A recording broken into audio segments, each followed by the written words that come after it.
Szellemány, a Baldvácsba bad, aki egy házpadlásán kísértett járt a babák rejtélyét próbálja megfejteni. Izgalmas történet, ahol a babák jelzéseket adnak, és a szellemlány próbálja megfejteni a múlt titkait.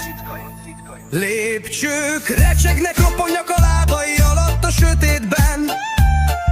A porba írt jelek várnak rég. Szellemlány most belépett, a padlás titkot rejt még.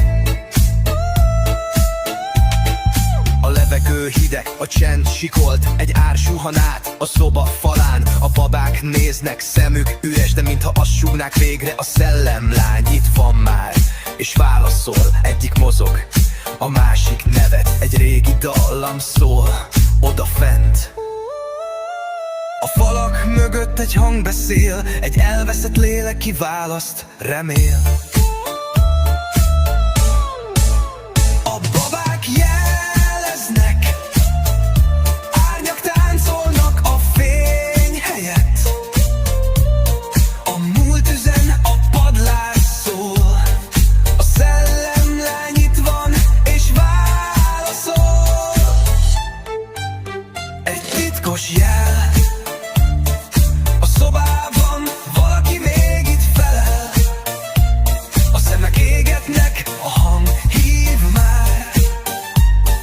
A babák őrzik a múlt dalát.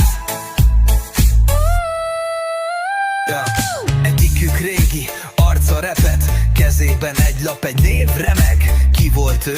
Mi történt itt? A szellemlány kérdez, de a válasz még titokba hullik. A tükör homályos, az ablak zárva, de egy kéznyom maradt a poros fában.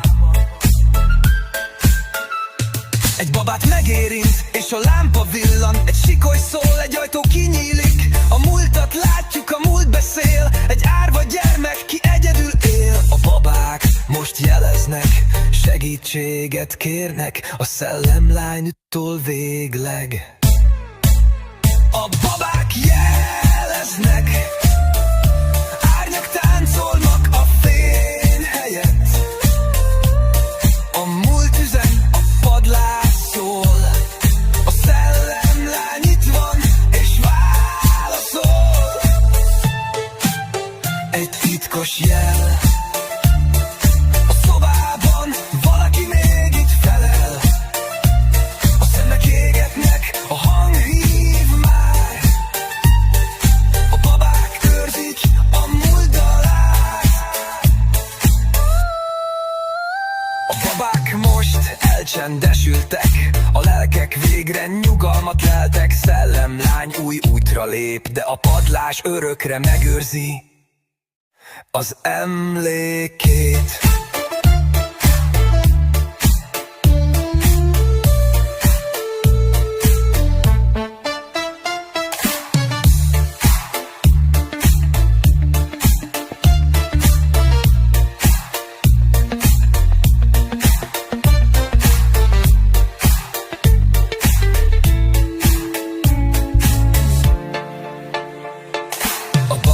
Most elcsendesültek,